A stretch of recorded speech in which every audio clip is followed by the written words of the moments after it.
अगर आपका CR number नहीं है तो डायरेक्ट छोड़ डाल दीजिए, उसको उससे हो जाएगा। कुछ भी नहीं मांगा, डायरेक्ट खुल गया। बहुत अच्छी बात है। अगर आपका उससे नहीं हो रहा है, किस किस को प्रॉब्लम आ रही है ये बता दीजिए। आपको आ रही है? जी मैम।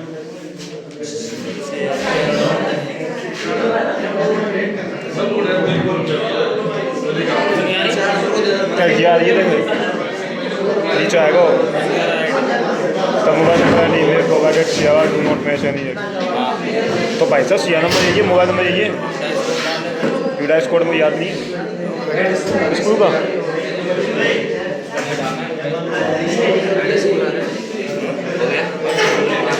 समझिए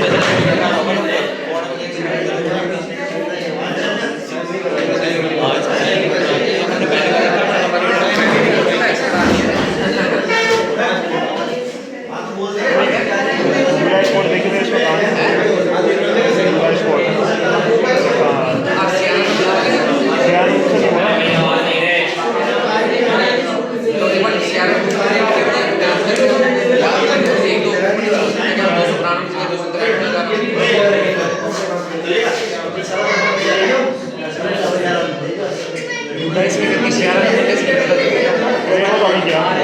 कोड।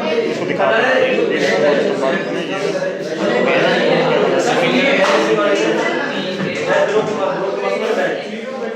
हो गया सर।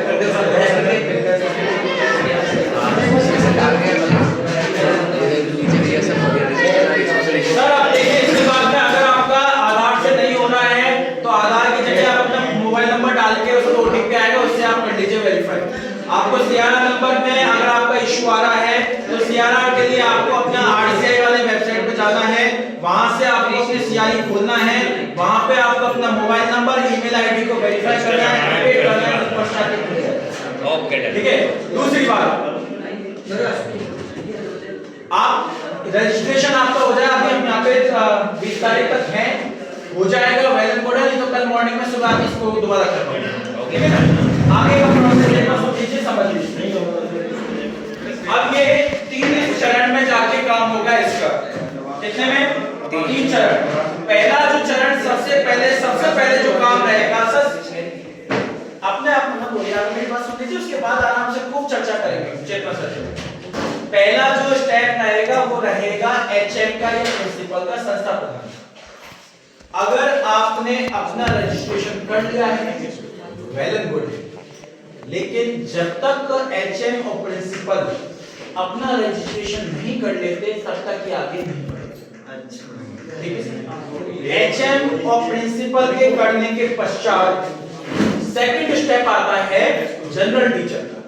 प्रशस्त है क्या चीज, इसको अगर मैं शॉर्ट में आपको ये बताऊं, एक प्रकार का चेकलिस्ट टूल है, असेसमेंट टूल है कि हमारे स्कूल में कक्षा में कौन-कौन से बच्चे सीडब्ल्यूएस की कैटेगरी में लाइक कर रहे हैं। मान के चलिए जो विजुअल डिसेबिलिटी वाले बच्चे हैं, for example locomotor disability, visual impairment, multiple disability, deaf, blind, muscular dystrophy, जो अन्य जो विजुअल डिसेबिलिटीज है, इनके अलावा भी जो हाई डिसेबिलिटीज हैं, फॉर एग्जांपल हियरिंग इंपेयरमेंट, आपका एसएलडी स्पेसिफिक लर्निंग डिसेबिलिटी, और भी अदर जो डिसेबिलिटीज हैं उनको हम आइडेंटिफाई नहीं कर पाते हैं, तो उसके लिए मिनिस्ट्री ऑफ एजुकेशन ने एक टूल बनाया है जिसके आधार पर हम ये कह सकते हैं कि बच्चा इस कैटेगरी में लाइक कर रहा है। केवल और केवल असेसमेंट का टूल है, ठप्पा नहीं लगा रहा है ये कि ये उसी कैटेगरी में लाइक कर रहा है। ठप्पा लगाने का अर्थ ये है सर्टिफिकेट प्रोवाइड नहीं कर रहा है, सर्टिफिकेट के लिए ये मैंडेटरी नहीं है। सर्टिफिकेट के लिए डॉक्टर अपने हिसाब से डायग्नोस करते हैं, क्योंकि आरपीडब्ल्यूडी एक्ट की जो गाइडलाइन निकलती है, गजट निकला, उसमें एक एक चीज दे रखी है, वो मैं आपके साथ ग्रुप में शेयर करता हूं। प्रशस्त की जब हम बात कर रहे हैं तो प्रशस्त बेसिकली आपके चेकलिस्ट टूल है। आपका सबसे पहला काम आपके संस्था प्रधान के द्वारा किया जाना है। संस्था प्रधान कैसे करेंगे उसको समझ लीजिए अच्छे से। संस्था प्रदान को करने का प्रोसेस यही है, रजिस्ट्रेशन यही माध्यम रहेगा, ठीक है ना। इसके बाद में जब ये स्टेप पूछता है, जब ये स्टेप पूछते हैं कि आप कौन सा रोल निभा रहे हैं, जनरल टीचर या जनरल की जगह उन्हें टीचर आता है उसमें, चाहे भले वो लेक्चरर हो, सीनियर टीचर हो, बीसीआई हो, कंप्यूटर हो, कुछ भी हो, टीचर। स्पेशल एजुकेटर में हम सब हैं, चाहे वो आरपीसीडब्ल्यूएसएन हो, स्पेशल टीचर हो, चाहे वो प्लेसमेंट हो, चाहे कोई भी। ठीक है।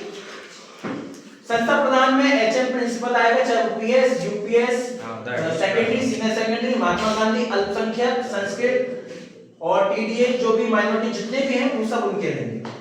रजिस्ट्रेशन करने के लिए जैसे करते हैं, आपका वो यूडाइस कोड में मेल आईडी अपडेट होनी चाहिए।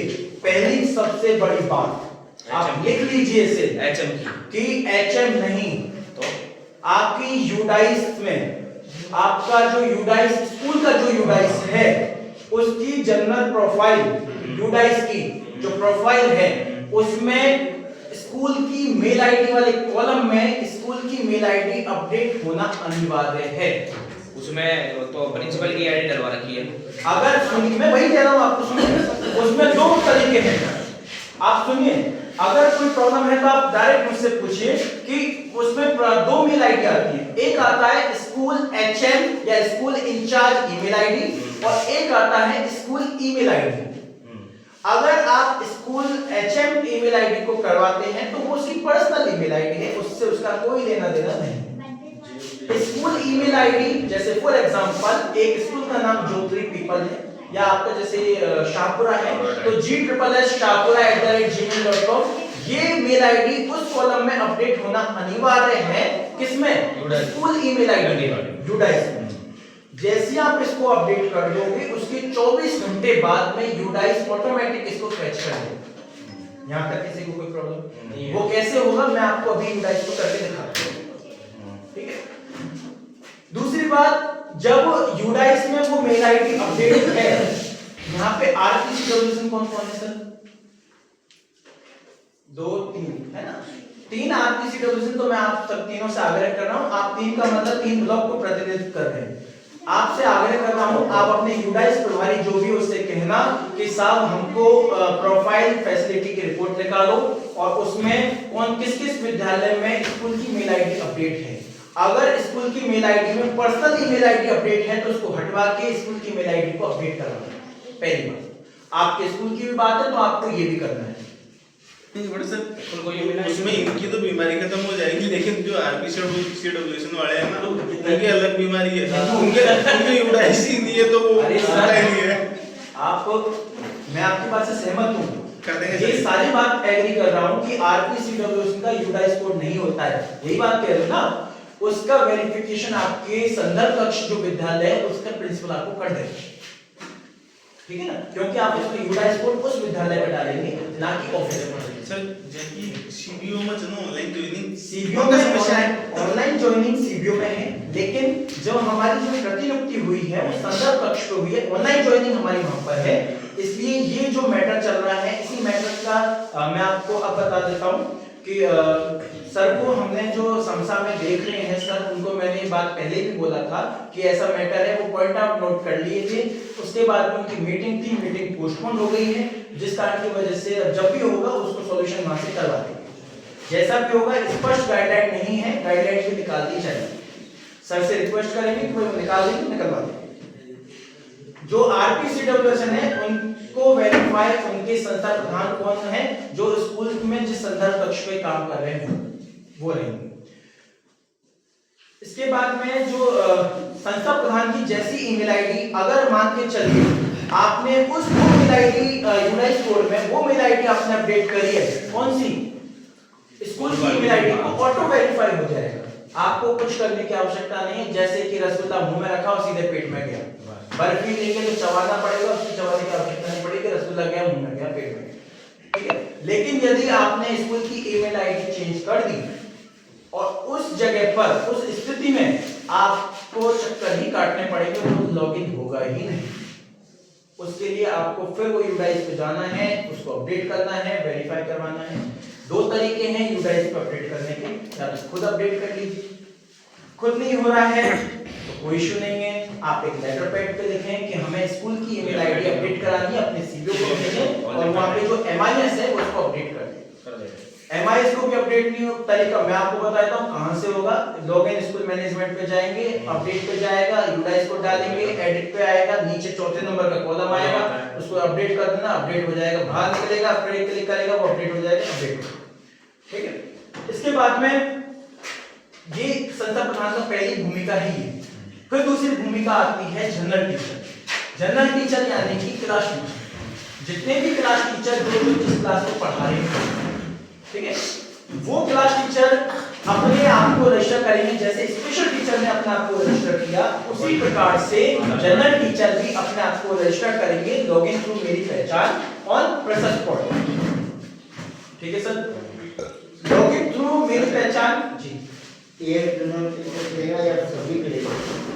अगर आपकी क्लास स्कूल 5 तक है और आपके स्कूल में 2 टीचर हैं, जैसे यूपीएस में 8 है, मैं यूपीएस की आपको बता देता हूं। चलिए, यूपीएस में 8 क्लास हैं और 8 मुख्य टीचर हैं, तो अगर प्रत्येक स्कूल के लिए प्रत्येक कक्षा के लिए एक टीचर है तो वो हर टीचर अपने अपनी क्लास को करेगा।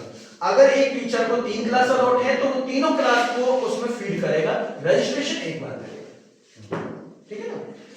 जनरल टीचर का ये काम है। हम लोग जो सर्वे करते हैं, हमको सर्वे करने के आदेश प्राप्त होते हैं, स्कूल के नहीं स्कूल के बाहर के प्राप्त होते हैं, पर बशर्ते हम स्कूल के अंदर जाके करके आ जाते हैं। जो इसको ये होता है आउटडोर सर्वे होता है स्कूल के बाहर का। क्या आप घर घर जाके सर्वे करेंगे जो 5 दिन का सर्वे नहीं होता है ना। आप जो आरपीसीडब्ल्यूएस हैं वो इस चीज को अच्छे से समझ सकते हैं कि किस तरीके से होना है, कैसे होना है। जैसा आदरणीय सर ने पहले कहा था कि सब कुछ आरपीसीडब्ल्यूएस के ऊपर डिपेंड करता है ब्लॉक लेवल पे कि वो किस तरीके से अपनी मॉनिटरिंग करना चाहते हैं। सर जनरल टीचर जैसे इसको वेरीफाई रजिस्ट्रेशन कर लेगा और अपना यूडाइस कोड उसमें डालेगा। अभी आपके इसमें आ रहा होगा, एरर आ रहा होगा कि येलो कलर का आ रहा है कि हम आपको नहीं कर पाएंगे, देखिए आ रहा है ना। इसका रीजन ये है कि आपके संस्था प्रधान ने अभी तक प्रशस्त को डाउनलोड नहीं किया, क्योंकि वो यूडाइस कोड वेरीफाई नहीं हुआ है। ठीक है, यूडाइस कोड वेरीफाई नहीं हुआ है, इस कारण की वजह से आप उस विद्यालय को ऐड नहीं कर पाए। तीसरी बात, जब हम किसी भी विद्यालय को, हमारा जो काम है स्पेशल टीचर का, सॉरी पहले जनरल पे आ रहा हूं, जनरल टीचर का जो काम है वो ये है कि प्रत्येक कक्षा को उस जितने बच्चे चल रहे हैं उनको उसमें फीड करेगा, है ना। फीड करने से पहले भी जैसे ही हेडमास्टर के पास में जनरल टीचर की आईडी आएगी उसको अप्रूव करेगा। समझने का तरीका ये है, सर आप दिखाएंगे प्लीज। ये जनरल टीचर है, मैं प्रिंसिपल हूं, है ना, और आपने अपने फोन से अपना रजिस्ट्रेशन कर लिया और मैं इनका हेडमास्टर हूं और मैंने भी अपने इस पे प्रशस्त पे रजिस्ट्रेशन कर लिया है। ठीक है ना। अब आपका यहाँ पे पेंडिंग बोलता रहेगा जब तक मैं आपको वेरीफाई नहीं कर दूंगा। मेरा यहाँ पे ऑप्शन खुलेंगे 2 संस्था प्रधान पे, आपके राइट साइड में खुलेगा टीचर का मॉड्यूल और लेफ्ट साइड में खुलेगा स्पेशल टीचर का मॉड्यूल। टीचर वाले मॉड्यूल में यानी कि जितने टीचर होंगे जनरल टीचर जिन्होंने रजिस्ट्रेशन किया है और फिर रजिस्ट्रेशन करने के पश्चात यूडाइस कोड डाला है तो वो सारे के सारे उस टीचर वाले मॉड्यूल में आ जाएंगे। मेरा संस्था प्रधान का काम रहेगा उसको वेरीफाई करने का प्रशस्त में। ठीक है ना। प्रशस्त में जैसे वेरीफाई हो जाएंगे उसके पश्चात ये जनरल टीचर यानी कि जो कक्षा अध्यापक है अपने क्लास के बच्चों की प्रविष्टि उसमें करने लगेंगे। ये तब तक नहीं कर पाएंगे जब तक मैं वेरीफाई नहीं कर दूंगा। क्लियर यहां तक। दूसरी बात बैठिए सर, थैंक यू। ये जब तक मैं जब तक वेरीफाई नहीं कर दूंगा तब तक ये नहीं कर पाएंगे। उसके बाद में अब इसमें इन्होंने एक चीज और दिया, बल्क में एक्सेल सीट बना के आप इनको अपलोड कर सकते हैं, ऐसा इन्होंने दिया है। तो मैंने अभी देखा नहीं है क्या है क्या नहीं है, तो उस चीज को चले दो। तो उसके बाद में इसमें ऑप्शन दे रखे हैं क्या क्या फैसिलिटी रहेगी वो मैं आपको भी इसमें दिखा देता हूँ। ये पीपीटी आपके राजस्थान स्कूल शिक्षा परिषद से पीडीएफ आया था, वो मैं आपके साथ एक सेकंड सर। अब पहले क्या हुआ था कि ये जो प्रोसेस था प्रशस्त 1.0 में बहुत अच्छा चल रहा था, है ना। उसका रीजन सबसे आया था कि वो केवल और केवल आपकी जीमेल से अटैच हो रहा था जिसके ओटीपी आने की समस्या हो रही थी। इस कारण से हम बहुत सारे वेरिफिकेशन नहीं कर पा रहे थे, है ना। अब मेरी पहचान से कर दिया तो एक अच्छा सा मॉडल तैयार हो गया। तो वो लेकिन आपका जो डेटा है, मान के चलिए मैंने अपनी मेल आईडी मेरे डिजी लॉकर पे मेल आईडी अलग है और मैंने और प्रसन्न में बनाया वो मेल आईडी अलग थी, तो मेरा तो जो डेटा है वो चेंज हो गया। अब वर्तमान में वो फोकस कर रहे हैं केवल एक आईडी, चाहे आपका पहले आईडी बन गया, जो बन गया खत्म सुख। कुछ डेटा रिकवर हो रहे हैं, वो काम चल रहा है, जैसे कवर हो जाएगा वो आपके उसमें अपडेट हो जाएगा। इसके बाद में संस्था प्रधान हम बार-बार जो इसमें प्रॉब्लम आएगी वो मैं आपको फिर बाद में पता चल रहा हूं, मैं धीरे आप पे क्लियर कर रहा हूं। जनरल टीचर वेरीफाई करेगा, इसमें दो पार्ट हैं प्रशस्त में, प्रशस्त 1 और 2। 1 जो पार्ट सर्वे 1 का है वो करेंगे टीचर, उसमें 1 से लेकर 11 पॉइंट तक आपको क्वेश्चंस दे रखे हैं। क्वेश्चंस का मतलब चेक बॉक्स वाले हैं, 1.1 1.2 1.3 1.4 1.5 2.1 2.2 2.3 2.4 ऐसे करके 11 तक पॉइंट आपको दे रखे हैं। इसमें लाइव कर रखा है कि 1 से लेकर 2 तक है तो वो किस में आएगा, ब्लाइंड में आएगा, 2 में से किस में आएगा, 3 में आएगा, तो किस में आएगा, वो मैं आपको चेकलिस्ट यहाँ पे शो ऑफ करूंगा। वो उसको वहां पे चेक बॉक्स पे करेंगे कि वास्तव में बच्चे को क्या प्रॉब्लम है। जैसे कि अरमान कोई बच्चा है, उसको दूर से नहीं पास से दिख रहा है, दूर से दिखाई नहीं देता, उसने चेक कर दिया, उसको अंग्रेजी पढ़ने में समस्या आती है, उसको चेक कर दिया। सामने वाले को नहीं पता कि बच्चा मैं इसको करूंगा तो ये किस कैटेगरी में आएगा, वो केवल और केवल जांच रहा है इस बात को लेकर कि इसके अंदर क्या क्या प्रॉब्लम हो सकती है, पॉसिबिलिटीज क्या क्या है, केवल इतना। उसके पश्चात वो उसको सबमिट कर देंगे और उनका काम यहीं तक है। ऐसे सभी बच्चों का उनको करना। अब जनरल टीचर से कहेंगे साहब हम ही क्यों करें, तुम तो स्पेशल तुम करो, है ना? ऐसा आपको बहस नहीं करना है, आपको बिल्कुल बहस नहीं करना है। ये लेटर ये रहा इसका लेटर तो सर ऐसे तो करेंगे। अरे सुनिए, उनमें भेज ये परिषद का लेटर है। इस परिषद के लेटर में स्पष्ट लिखा हुआ है, आप देखें कि उपरोक्त विषय अंतर्गत लेखा कि शिक्षा मंत्रालय भारत सरकार द्वारा आयोजित समीक्षा बैठक में दिए गए समावेशी शिक्षा अंतर्गत विशेष आवश्यकता वाले विद्यार्थियों की आरपीडब्ल्यूडी एक्ट 2016 में दिव्यांगता की समस्त 21 श्रेणियों की स्क्रीनिंग एवं चेकलिस्ट हेतु सभी संदर्भ व्यक्ति सीडब्ल्यूएसएन यानी कि आरपीसीडब्ल्यूएसएन और विशेष शिक्षकों एवं सामान्य शिक्षकों द्वारा। अब तो करेंगे, हमारी बात नहीं मानो मत मानो, ये जो तुम्हारे दादाजी इनकी बात तो मानोगे, इनको लेटर दे दो तो मैं नहीं करता हूं, मत करो, हम तो अपने ऑफिस में लगा के दे देंगे सब, इन्होंने नहीं किया, आगे कार्रवाई आप जानो, ठीक है सर? बहस करने की आवश्यकता नहीं, ग्रुप में डाल देंगे, मैं ग्रुप में डाल दूंगा, सारी चीज ग्रुप में डाल दूंगा, है ना? जनरल टीचर को करना अनिवार्य है, चाहे भले ही उसके पास 5वीं क्लास तक का स्कूल है, वहां पे 2 टीचर हैं और एक टीचर 5वीं क्लास है, तो 5 उसको करना ही अनिवार्य है। या तो वो डिवाइड करे दोनों क्लासों में, दोनों टीचरों में, या एक के पास तो सारा काम उसको करना अनिवार्य है। अब आता है क्वेश्चन कि हम लोगों का क्या काम है ना? पहले मैं आपको थ्योरेटिकल बता रहा हूं, फिर प्रैक्टिकल चीज आपको उसमें बता दूंगा, ज्यादा 5 क्लास करके। हमारा काम इतना है कि उन्होंने जैसे सबमिट किया आपके पास में वो बच्चे ओपन हो जाएंगे कि आपने, हमारा काम इतना है कि आपने आईडी ओपन करी, आप एक स्कूल के अलावा आप अन्य स्कूलों का भी सर्वे 2 कर सकते हैं।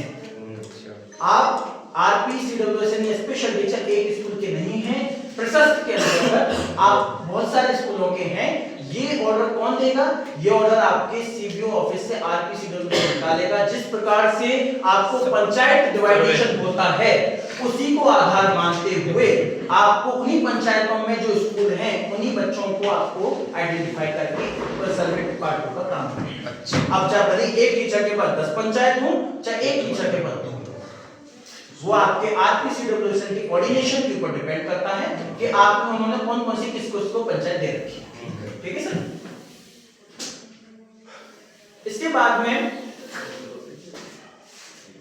सर्वे पार्ट 2 में जब हम काम करते हैं तो हमारे पास में बच्चे ओपन हो जाते हैं कि फलाने स्कूल में ये बच्चे आए हैं, और वो जिस प्रकार से आप अपने स्कूल के एचएम हमको वेरीफाई कर रहे हैं तो हमको भी स्पेशल टीचर को उसमें ऐड स्कूल का ऑप्शन आ रहा था आपके पास, जिन जिन के ऑलरेडी हो चुके हैं उनके ऐड स्कूल का आ रहा है, ऐड स्कूल आप करेंगे, यूडाइस को डालेंगे, उसके पास ओपन होगा। अगर उनका यूडाइस में उसके प्रशस्त में वेरीफाई है तो उनके पास तो ऑटोमेटिक पहुंच जाएगा, वो स्पेशल टीचर में आपको वेरीफाई करेंगे। तत्पश्चात उनके पार्ट 1 के सर्वे को आप पार्ट 2 में कन्वर्ट कर सकते हैं।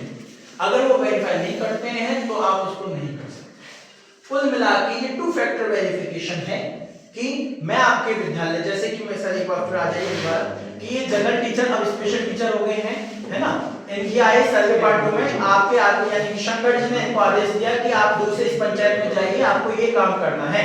तो आपने क्या किया, बोलना नहीं है कुछ भी, यूडाइस को डाला, रिक्वेस्ट भेज दी, गए, सब आपके पास आईडी आई है प्रशस्त में, उसको अप्रूव कर दीजिए। अप्रूव उन्होंने कर दिया, अब आप घर आ जाइए, मतलब अपने स्कूल में आ जाइए। अब वो बच्चे एंट्री करते रहेंगे, उनकी एंट्री सर्वे 1 का जो रिपोर्ट है वो आपको पता चलेगा। सर्वे 1 में पार्ट में वो ऑटोमेटिक होता रहेगा कि इन्होंने ये चेक किया है कि बच्चे किस में आए, बच्चे आए उसमें लर्निंग डिसेबिलिटी में आ गया या मेंटल रिटार्डेशन में आ गया। आपको डायरेक्टली उसको सबमिट नहीं करना है, इसमें गाइडलाइन में लिखा हुआ है कि उनके साथ 15 दिन आपको काम करना है बच्चों के, कि 15 दिन में स्पेशल टीचर बच्चों के साथ काम करेंगे। तत्पश्चात आप आगे की प्रक्रिया को इसको स्थापित कर पाएंगे कि बच्चा वास्तव में सीडब्ल्यूएस में है या नहीं। ठीक है सर। अब क्वेश्चन क्या आता है कि साहब जो बच्चे एचआई मेरी नजर में हमको तो हम कर देंगे, ठीक है, तो उसका रिकॉर्ड आप तैयार करना, किस तरीके से रिकॉर्ड होगा मैं आपकी सर्वे की जो प्रशस्त की जो बुक लिखने वो आपके साथ अभी शेयर कर दूंगा, हिंदी में भी है, इंग्लिश में भी, जिस लैंग्वेज में आप चाहते हैं उसमें आपको मिल जाएगा।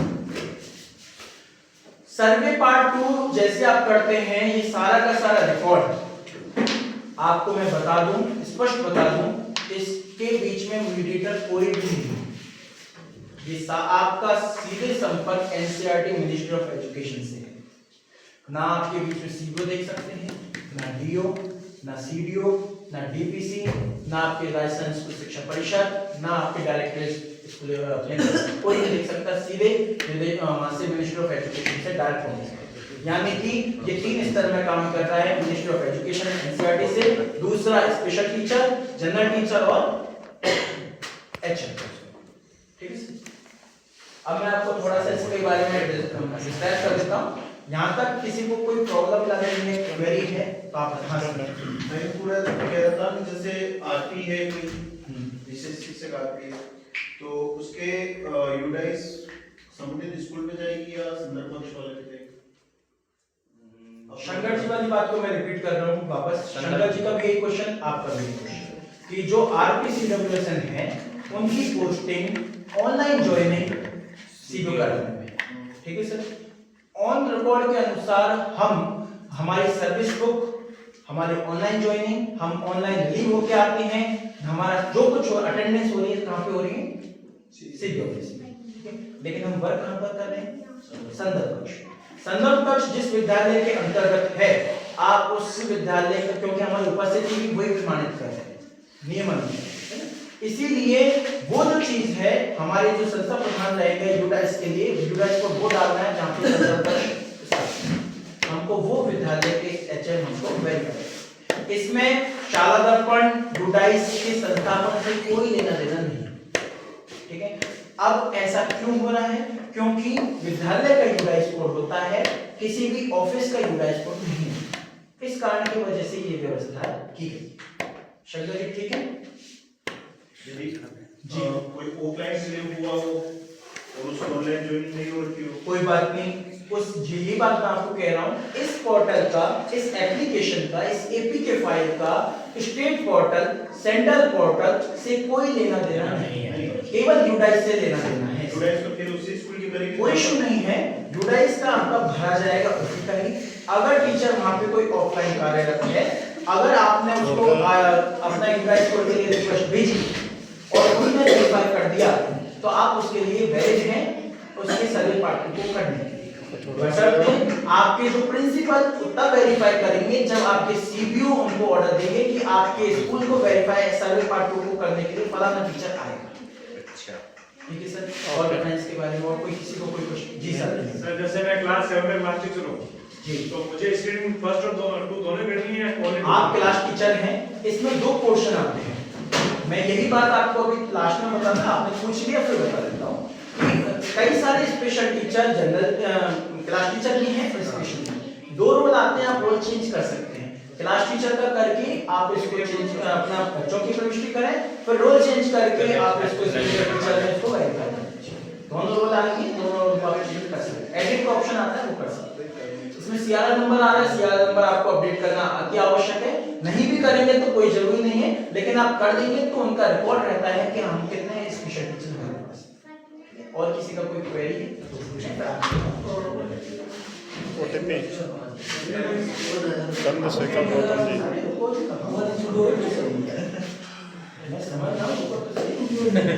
कितना बार इसका और कोई क्वेरी है इस मामले में? कोई क्वेरी नहीं। आगे चलो,